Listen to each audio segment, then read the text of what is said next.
Moab or just inhabitants of Moab? First Kings chapter 11.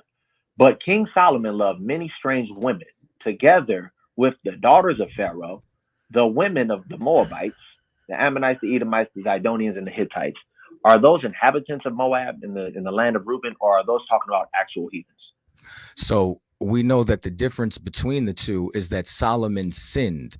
These are actual daughters of, these are actual heathens. And we know because he started worshiping their gods like Kamash. However, when I went and pulled it up and showed that it says an inhabitant of the land of or a citizen of Moab, it's A or B in the definition in the same chapter I pulled in the book of Ruth. So it would be a different context because context is key. Okay. So let's go ahead and go to Ruth chapter 1 because I want to deal with that was more of a minor point. I want to go to Ruth chapter 1. Ruth chapter 1. Let's talk verse 14. Actually, Salaki, I want to deal with something else because I don't want to run out of time. So what is, because you talked about the strangers, I believe you pulled it out in the Torah. What is the Hebrew word for strangers when you were referencing us being strangers or us dealing with the strangers in the actual Torah? Well, there's several different words for stranger. So it would depend on the verse that you. Let me clarify. I'm problem. sorry, I wasn't done answering. Okay, I was going to clarify for you. Go ahead. Well, you didn't have to clarify yet because I wasn't done answering. You got it. Appreciate you. So there are several different words for stranger. And once again, each word is going to be utilized inside of a different context. So you would have to clarify what verse specifically you're talking about, and then we could discuss the context. And that's why I wanted to clarify, right? So I'll give you one. Let's go to Exodus chapter, I think it's 23. I'll do it Exodus 23.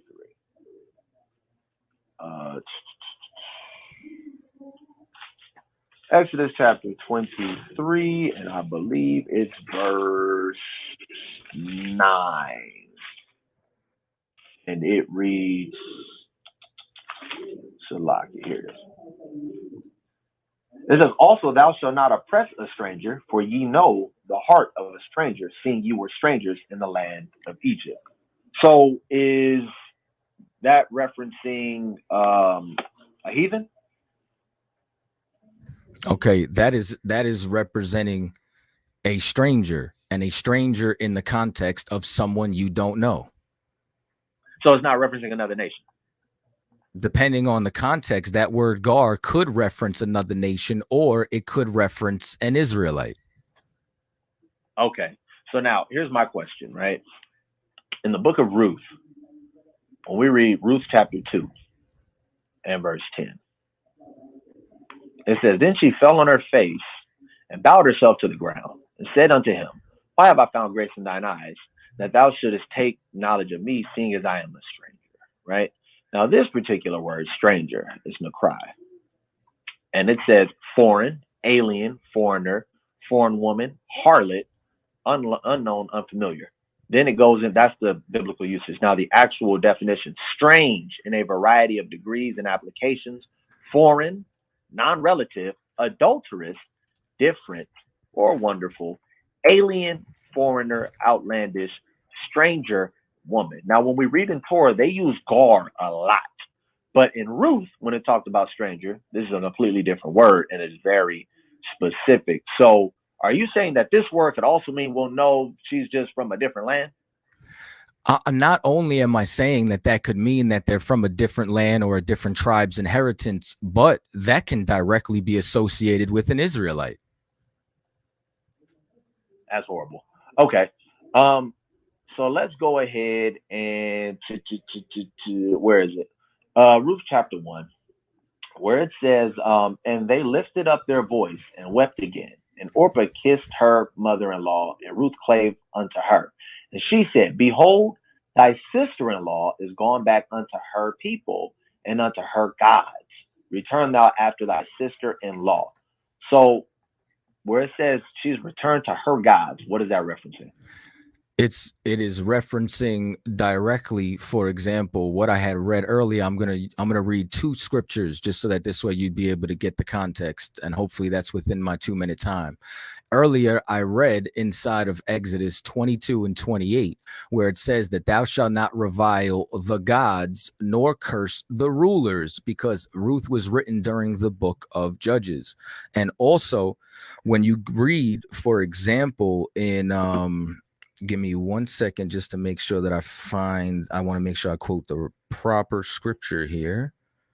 Bear with me. And then just let me know if I go over the time. It's not that big a deal. That when you read inside of, for example, Exodus 21 and 6, that word judges is also Elohim. So what you see is that judges has been Elohim, and in proper context, that's talking about the rulers of thy people. So she was going back to her land where there would be different judges at the gate. Were you done? Those are your two scriptures? Yeah. I paraphrased one. I don't know if you want me to read it directly. That's up No, to you. I was just making sure. Okay. Yeah. So now my question is: in the time of Judges, when we read the book of Judges, how many judges were judging Israel at a time? Okay, well, you had different judges that were all throughout those times that were raised up for specific purposes. But I'm sorry, you want to say something? Oh no, I was saying my bad. No sweat. You know what I'm saying? But what you see is that, for example, Deuteronomy, hold on, let me get there with you. I'm going to read this one verbatim. So this is Deuteronomy 16, and I'm going to go down to verse 18. Boom, boom, boom. Judges and officers shall thy make in all thy gates, which the Most High thy power giveth thee throughout thy tribes, and they shall judge the people with just judgment. So now there isn't a consensus. 10 minutes left. Okay, there isn't a consensus of how many judges that there are, but we do know that there are judges in all the gates of all the tribes of Israel, as laid down by Moses in Deuteronomy. Okay. The problem with that is Deuteronomy is not the time of Judges, and it said that they may do just judgment, and clearly there was an issue with righteousness going on, which is why we kept going into captivity. Now, when we read really quickly, and then we'll get back to it, I want to read Judges chapter 4, because there's a few of them that we can get. I'm just going to double back to one. Judges chapter 4 and verse 5. And it says, and Deborah, Salakia, verse 5, and she dwelt under a palm tree, talking about Deborah, between Ramah and Bethel in Mount Ephraim. And the children of Israel came up to her for judgment, right? Now I'm going to go over to Judges 15 and 16 really quickly. Judges chapter 15. And I want, we'll drop down to verse 20. We know that this is talking about Samson. And he judged Israel in the days of the Philistines 20 years. So we see that the judges were only one at a time judging all of Israel. I agree that in the time of, when we were being righteous with Moses, he set that up. But we're in the time of Judges. We're not talking about this particular time with Moses. We passed Moses, we passed Joshua. We're now in the time of Judges. So that's irrelevant. Now, another question. Here's a good question. Why did Ruth give up her baby when it was said, and why did her sisters say that a son was born to Naomi?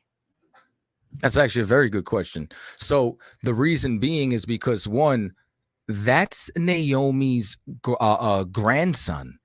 You understand? Like, that baby is Naomi's grandmother. I don't know if you have kids, Darash, but when my child was born, my son's mother was in the room, and after the baby was born, it went in my arms, it went in her arms, it went in the nurse's arms. Because I don't know if you're familiar with childbirth. That was a rhetorical question, Salakia. But the point being is, when it also says that a child was born onto her, this has to do with the law of kinsmen and inheritance that I read earlier. So I'm going to read it again. So I'm going to go back to Leviticus, the 25th chapter, and then explain. So this is Leviticus 25 And 25, if thy brother be waxen poor and hath sold away some of his possession, and if any of his kin come to redeem it, then shall he redeem that which his brother sold. So what happens is Boaz is the nearest of kin who's stepping up into the role. That's why when you read in Ruth, the 4th chapter, they had a council, you know what I'm saying, where Boaz went and sat down in front of the elders at the gate. And they went and had a talk about who was the nearest kinsman who would redeem the inheritance. So the child that was being laid down was going to make sure that that land never left Naomi's remnant of her family, because the only one left in Naomi's family was Ruth. So Ruth went, married him, and now that child that is her grandson is going to inherit the land that once belonged to Naomi's husband, Elimelech, so that this way that name could live on and it never leaves their family, because the Lord would not cause us to oppress each other and lose our inheritance. That's horrible. So one, yes, I do. I actually have 2 children. Now, my question was, why was it that a child was born unto Naomi? When you have children, when your wife had your children, and you birthed that child, or excuse me, she birthed that child, did you say a child was born unto my mother? Or is that your seed, your rib raised that child? Or did you hand it off to your mother to nurse and raise that child? That's what I'm asking. Okay, so the first thing that I tried to do was show you the that law. Now let me show you what happens in the law of, hold on one second. This is Deuteronomy 25:5. There's 2 laws that's at play. If brethren dwell together and one of them die and have no children, Elimelech had children. His son died, though, and the wife of the dead shall not marry without unto a stranger. Her husband's brother shall go in unto her and take him to wife. And when we keep reading, and it says, my husband's brother refused to raise up a brother a name in Israel, he will not perform the duty of a husband. Then the elders of the city shall call him and speak unto him, and he shall stand it and say, I shall not take her. Because this is what happens if someone does take her and if someone doesn't take her. And that happened in the book of Ruth, where the nearest of kin didn't take her and took off his shoes. And that was like the token of virginity, because it wasn't normal for you to not have your shoes. If somebody had your shoes, you were dead or got your ass beat. So this is the proof of, look, I have his shoes. I was given away. I didn't deal with the nearest of kin. So this is about the inheritance that's passed down. So as I stated earlier, the reason why it goes down to Naomi is because Ruth could not inherit the land. The nearest ownership of the land would have to go to whoever the senior is, which would be Naomi. The inheritance was going through Elimelech to his son. The sons died. So now Naomi is making sure that her husband's lineage stays on by going to the nearest of kin and setting up that marriage with Ruth. So the reason why it goes to Naomi is because it's really Elimelech's land, and she's the last remaining heir, but she can't inherit land as a woman in Israel. So that still doesn't make sense, because at the end of the day, once Boaz had birthed this particular son, the land would go to that particular man, and Boaz still had purchased that property. So the land is still within the confines of that family. So that's a stretch, but that's perfectly fine. Where is where are we?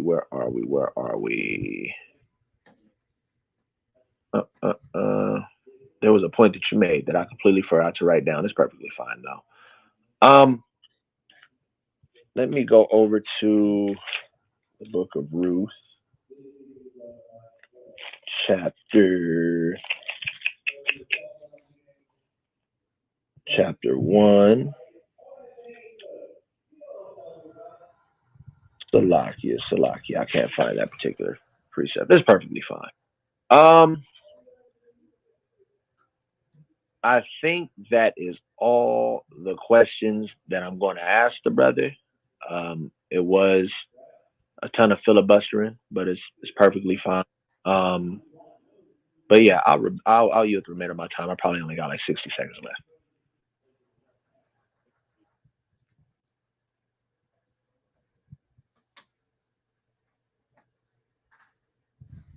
Moderation.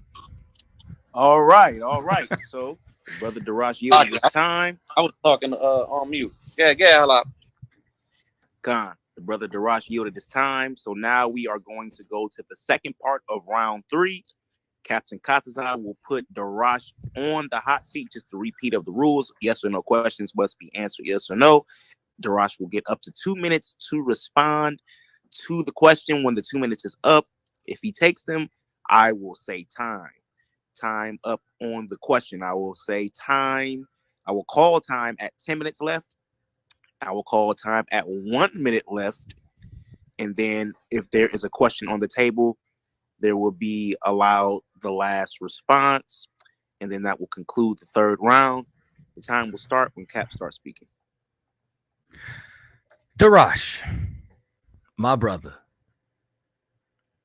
Let me see here. Is King David an Israelite? Yes or no? Yes. I am in Psalms, the 69th chapter and the 8th verse. I'm going to read it. I am become a stranger unto my brethren and an alien unto my mother's children. Did King David say this? Yes or no? Let me get to right now. Take your time. No problem. 69 and what? This is 69 and 8. Is this King David's words in Psalms? God.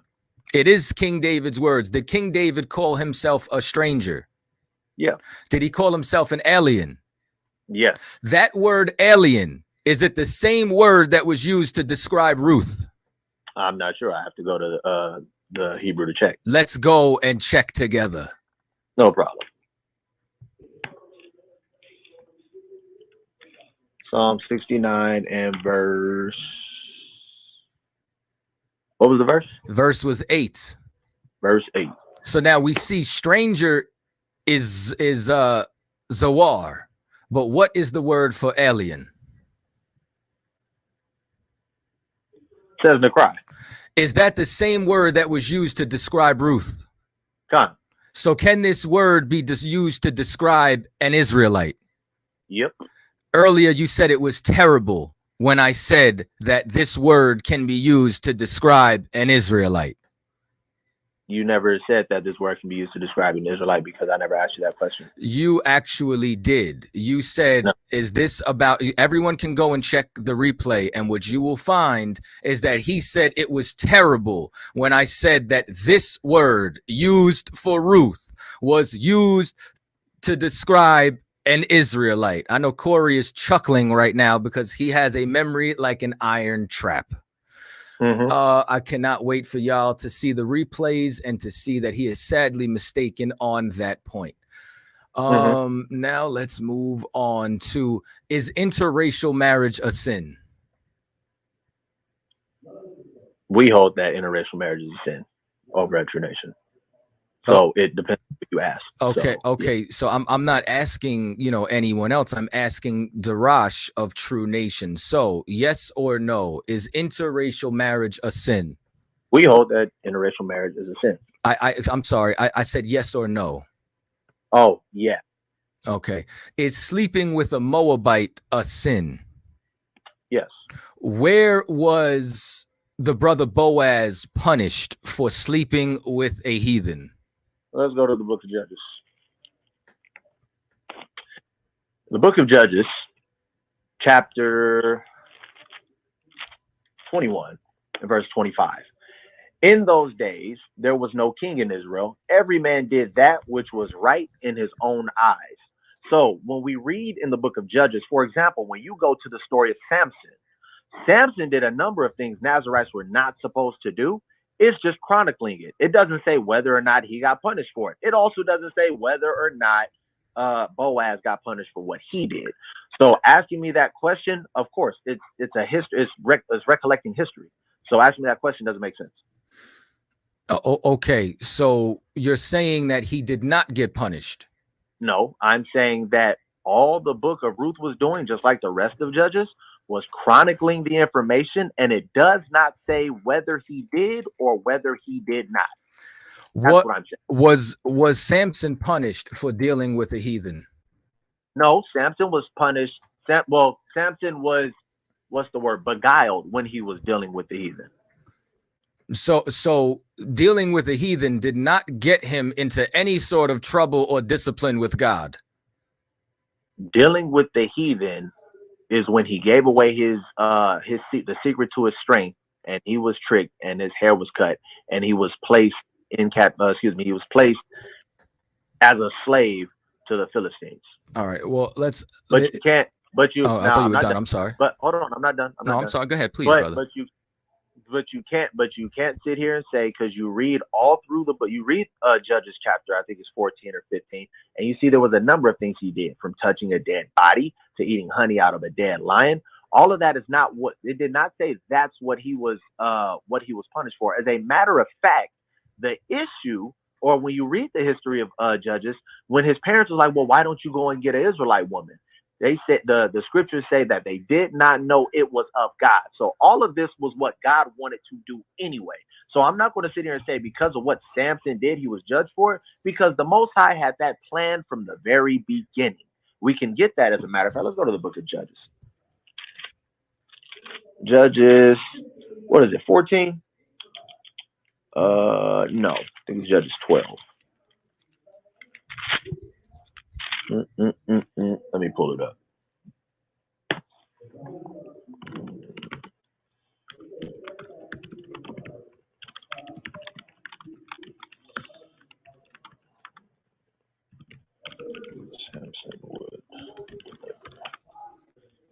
Judges 14, Salaki. Judges 14 and verse 4.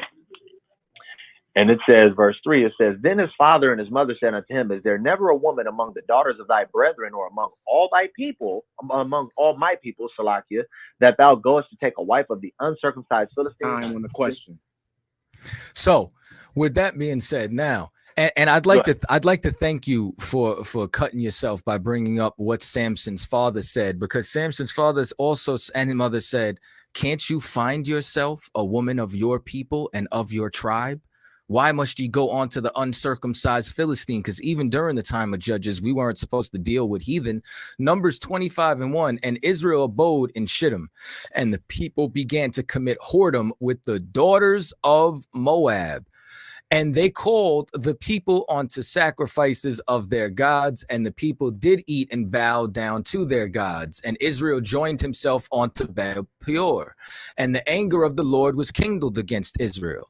So while no one came directly to police Samson, as you said, the Lord always judged people. And I'm going to make my point after I read on a little bit more. And the Lord said unto Moses, take all the heads of thy people and hang them up before the Lord against the sun, that the fierce anger of the Lord may be turned away from Israel. And Moses said unto the judges of Israel, slay ye every one of his men that was joined unto Baal Peor. And behold, one of the children of Israel came and brought into his brethren a Midianitish woman in the sight of Moses and in the sight of all the congregation of the children of Israel, who were weeping before the door of the tabernacle of the congregation. And when Phinehas, the son of Eleazar, and the son of Aaron, the priest, saw it, he rose up from among the congregation and took a javelin in his hand, and he went after the man of Israel into that tent and thrust it through both of them, the man of Israel and the woman through her belly. So the plague was stayed away from the children of Israel. Here we see that the children of Israel get punished when they commit interracial relations. We see Samson was punished. So you mean to tell me that Boaz gets glorified and there is no stain on his name for dealing with the heathen? I can answer. Please, that was a question. Okay, perfect. So now to the first part of your question, when you read verse 4, it says, but his father judges. But his father and his mother knew not that it was of the Lord that he sought an occasion against the Philistines, for at that time the Philistines had dominion over Israel. So again, this was of the Lord. The Lord set all of this up. That's number one. Number two, it does not say that he was glorified for all that he did. It said that he married this woman. They said, okay, cool. And then she had this child. And now we both agree. I'm almost positive we both agree on this. You are what your father is. So if Boaz is an Israelite and Ruth is a Moabite, then their son is still an Israelite. So to sit here and make this argument again, it doesn't say whether he was judged or whether he was not judged. But we do know when we read about Samson's whole story played out the way the Most High God wanted it to play out. Also, what you read in Numbers 20, the issue was that these individuals started going spiritually a whoring. They got put to death because they started worshiping all of those other gods as well. So let's not act like it was just, oh, it was this happened and then they were put to death. You continue to read on. The idolatry was the biggest part. It wasn't, oh, well, they committed interracial marriage. Now, boom, they're put to death. Because if that's the case, then half of us, because that goes into the doctrine of a mamzer, and half of us, these people will say we are not legit Israelites because our parents are not, or some of our mothers on our mother's side are not Israelites. So it's 10 minutes left. Because you are what your father is. Did you land? Yeah, I landed. I think he said that was it. Okay, so I'm going to read two things out of Deuteronomy, and then after that, I'm going to ask you a question based on Ruth. Deuteronomy 23:3, an Ammonite or Moabite shall not enter into the congregation of the Lord. Even to their 10th generation shall they not enter into the congregation of the Lord forever. Deuteronomy 2:9, and the Lord said unto me, distress not the Moabites, neither contend with them in battle, for I will not give thee of their land for a possession, because I have given Ar unto the children of Lot for a possession. With that being said, it's clear that it was all throughout our law to stay away from these people. Boaz had not only said, if there is a nearest kinman than I, then I will redeem him, but he went before the elders. So this is my question. You mean to tell me that Boaz was so zealous of the law that he would keep the law of kinsmen, but he would sleep with a Moabite and sin against God in that manner? Let's go back to Judges. We're going to read the same verse. And in those days, there was no king in Israel. Every man did that which was right in his own eyes. This is just a recollection of the history in the book of Judges. So you're asking me a question about a man that I can't speak to right now. Did he feel that way? You would have to ask Boaz if he felt that way. But I do know this. In the time of Judges, people were doing what they felt was right. And we've seen that a number of times in Israel and in biblical history where we thought we were doing the right thing. Take, for example, the man who tried to catch the ark after we had just gotten it back. He thought he was doing the right thing, but he ended up getting in trouble. He ended up dying for it because he wasn't supposed to touch it. Now, this is simply saying that Boaz performed the duty to her brother's wife. He had a child. That child was Obed, and then that child was David's father. Obed. Then he begat Jesse, who had David. So I mean, it's right here. You landed? I landed. So the point of Judges was to judge Israel. You're saying everyone was just doing what they wanted. There was no repercussions. I believe you're butchering the understanding of that scripture horribly. So, for example, you went to Judges, the 4th chapter, 3 or 4 times inside of what you were stating. So now, Judges 4:4, and Deborah, a prophetess, the wife of Lapidoth, she judged Israel at that time. And she dwelt under the palm tree of Deborah between Ramah and Bethel in the Mount of Ephraim. And the children of Israel came up to her for judgment. So this is just one example that you pulled earlier. So you're telling me that the children of Israel did not listen to her in matters of morality? Nope, that's not what I said. So when you read the book of Judges, every time the judge died, what happened? Oh, Salaki, I can't ask you questions. No, you can't. let me tell you. Every time the judge died, that the children of Israel did what they thought was right. So my point is, it says this is when the time when the judges were ruling the earth, and the judges would rule for a certain time, then they would die. Then Israel will be just doing what they thought was right. So it doesn't say in the book of Ruth what judge was in place, if there was a judge in place, what the situation was going on. Again, it's just a chronicling, it's a recollection of the history. And again, we have a number of examples in the actual book of Ruth, which you have yet to touch, of proving that this woman is actually a Moabite. I'm landing. This is how I know you don't know the Bible at all, because if I go to Ruth, the 4th chapter, it says, then went Boaz to the gate and sat, it's like it, and sat him down there. And behold, the kinsman of whom Boaz spake came by unto him and said, ho, such a one, turn aside, sit down there. And he turned aside and sat. And he took the men, the elders of the city, and said, sit ye down. And they sat down. Moses established this, that there were elders in the gates. This is a court hearing that they're having right now. That's what the elders do. They judge matters. And he said unto the kinsman, Naomi, that is come again out of the country of Moab, selleth a parcel of land, which was our brother Elimelech's. And I thought to advertise thee by saying, buy it before the inhabitants and before the elders of my people, because this is literally how we had court. This is a legal matter so that everybody in the city would know. And once again, this man was so zealous, he went before the elders. You mean to tell me nobody turned around and told him not to sleep with a heathen? When we die for sleeping with heathens, when we have all the laws against it, so we just picking and choosing what laws we want. I see that's what you mean by that scripture. So in this same chapter, right? Which is the verse that I'm looking for right now. Hold on. One second.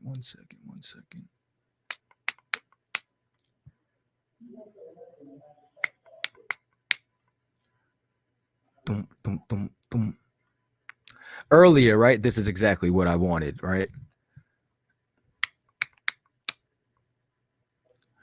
And Naomi, this is Ruth 4:16, right? And Naomi took the child and laid it in her bosom and became nurse unto it. What's that word for nurse? Let's look it up. Please.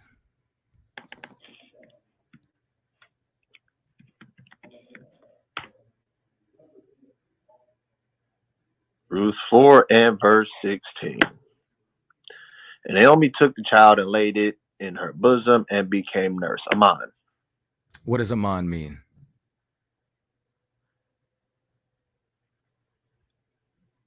Interchangeable, salak, here it is properly. To build up or support, to foster as a parent or a nurse, figuratively to render, firm or be faithful, to trust or believe, to be to be permanent or quiet, morally to be true or certain. Hence, assurance, believe, bring up, establish, fail, be faithful, long continuous, steadfast, sure, surely, trust, trusty, verified, nurse, nursing, father, put, trust, turn to the right. Okay, so now this is my question to you, right? Where inside of here, right, does it say, based off of this definition, that she kept the child permanently? Because that's what you said earlier. To build up or support, to foster as a parent or nurse.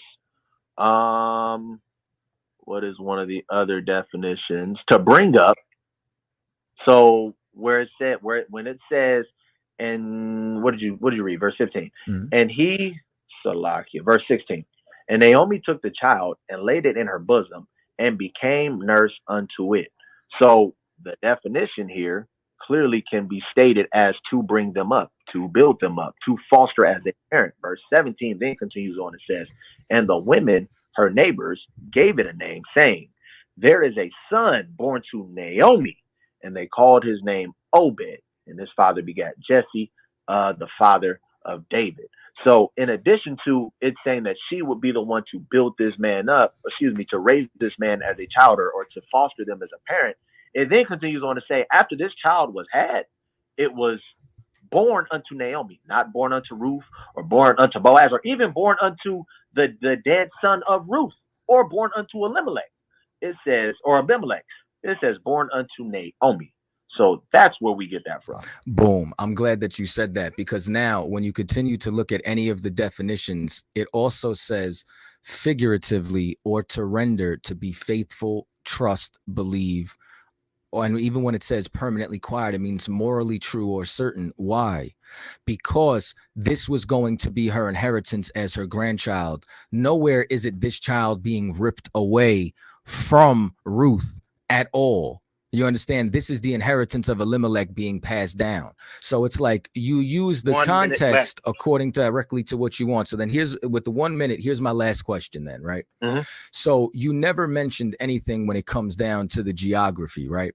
So earlier we talked about inside the book of Numbers, right? Where it talked about the country of Moab in the book of Numbers. So this is Numbers 21 and 20. The country of Moab. Now, is this in the land of Moab below the Arnon River, or is this in the land of Reuben? Let's go to Ruth chapter 1, and I'm going to deal with that. In verse 15, it says, "And behold, thy sister-in-law is gone back unto her people and unto her gods. Return thou after thy sister-in-law." And Ruth said, "Entreat me not to leave thee, or return from following after thee. For whither thou goest, I will go, and where thou lodgest, I will lodge. Thy people shall be my people, and thy God, my God." So she was making a distinction between her gods and this particular God that Naomi was talking about. So yes, I'm going to hold that this is talking about below the Arnon River in the country, in the actual country of Moab. I appreciate you. That is the conclusion of the third round. We're now going to move into the conclusion, where each individual will allow or be allowed to present 2 minutes to the